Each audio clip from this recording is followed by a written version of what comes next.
Hi, Jay. Hi, Reed. I know one of the themes this season has been one-goal games, that you guys have been coming out on the happy side of most of the time lately. When a portion of the game isn't going your way, what do you think have been the keys for you guys for sort of limiting the damage, so a deficit doesn't become, 2, 3, or 4, and you're still in it going to these third periods? Yeah, I think where we're at as a team, we realize it's not always going to be a smooth sail. That, in fact, through adverse moments, that's what draws the team nearer to each other, and we have a way we want to play. There's times that the other team does good things too. You got to tip your hat to them, but I think we have a mature group. We're led by a group of leaders that are determined to come out on top every night, and if something bad happens, we don't blink. We don't flinch, and we just get on with focusing on the next play, and that's a credit to our leadership group. Jay, Ryan Nugent-Hopkins is off to a very good start goal scoring. His shot, I was just talking to him, he's had like 4 times literally the inner slot shots around the net that he had last year on average per game.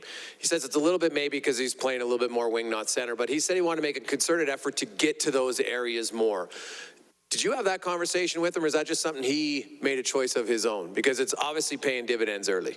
I read in a Phil Esposito book a long time ago saying that he wanted to one day be the highest paid player in the National Hockey League. And he realized in order to do that, he had to lead the league in goal scoring. And in order to do that, he had to go to that little area that's in front of the net, the inner slot, you just called it. And I think what Ryan is doing is he's going to hard areas in order to have that type of offensive success. And it's a credit to him. He's figured that out. He's willing to get his nose dirty. He's willing to go to hard areas.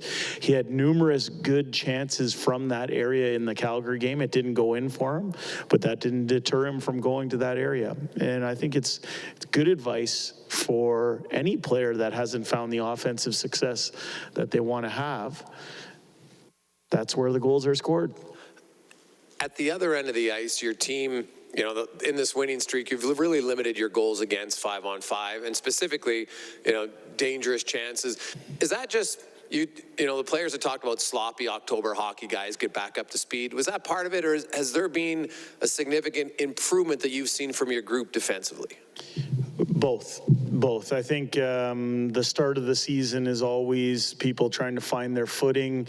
A really good friend and old coach reached out to me at one point and said, sometimes early in the month of October, you got to look away and just find ways to win games. And we've methodically approached different areas of our 5-on-5 play that we want to see improvement in.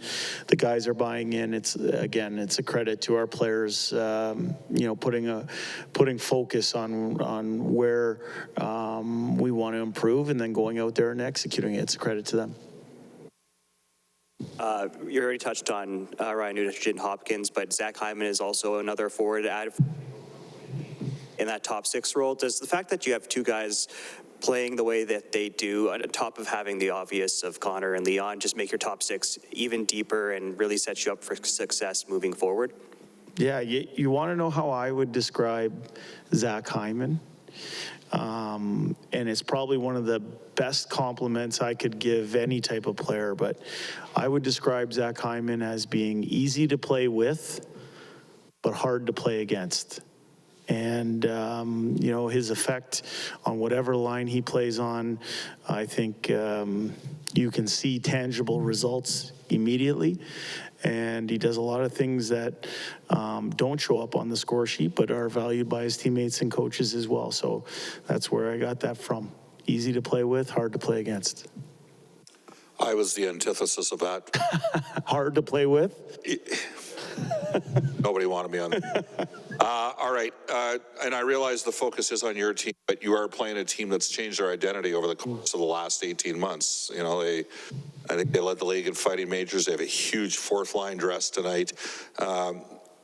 You got to be competitive, but you don't necessarily have to engage in what they do. Mm-hmm. How tricky of a line is that for, your players, or is that even part of your focus?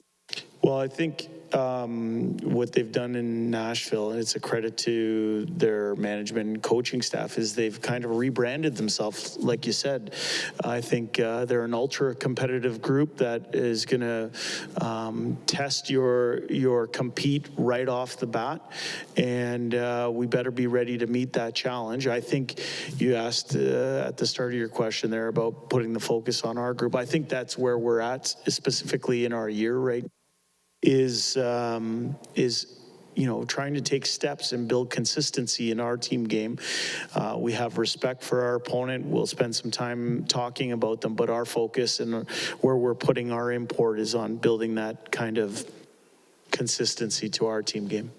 And Jay, one of your players who's maybe best suited for the matchup tonight, Nima Leinen, big physical. He played his most minutes against Calgary. He talked about how he felt he was just more in the game. Like any player, you play more.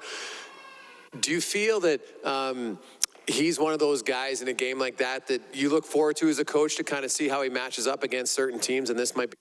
Yeah, I mean, he's a big-bodied, defense first type guy that plays a physical brand of hockey, and I think you factor in, when you're building lineups, you factor in those player attributes, and I thought Nemo played a heck of a game last game. He was physical. He didn't pick and choose who he was being physical against, and I think he makes us a really effective group on that back end. So I'm glad that he'll be in tonight's lineup. Hey, Jay, McDavid with his goal scoring start this year, might suggest that he's playing the game with more goal scoring in mind, but his shot totals wouldn't indicate that. Like, are you seeing anything in his game that indicates to you he's thinking more about scoring goals, or is it just 30% shooting and he's same old Connor? I would say that he's thinking about how our team's going to win games. And, I said this at the start of the year. There was the talk about whether he's going to chase 50 goals or is this the year for him to score 50 goals. I have belief that when the play to be made is for him to shoot the puck, he'll shoot the puck. And when the play to be made is for him to find a teammate in an area for them to shoot it, he makes the right play most times. And, I think for him, the puck going in for him, he's shooting it from different angles. He's finding ways to evolve his offensive game, not just his 200-foot game, but his offensive game. And, he's off to a good start. He's not shooting more. Do you notice anything different in his shot selection? No, but I mean, you look at the goal he scored against Calgary. It was a good breakout, led to a rim. Kind of teams were changing. The rim got past the goaltender, and he saw something there to put it on net quickly. And, he wasn't going to just hang on to the puck and try and make the perfect play. He took the play that was in front of him, and he made good on it. So is there any specific thing to the technique of his shot? I'd say no. I think it goes back to just his play selection, and I trust him when he's making a decision. I think if the play to be made is to shoot, he's going to shoot it. If the play to be made is for him to pass, he has that experience of knowing when the best play to be made is to shoot, and I think that's what we're seeing. Good, thanks, guys.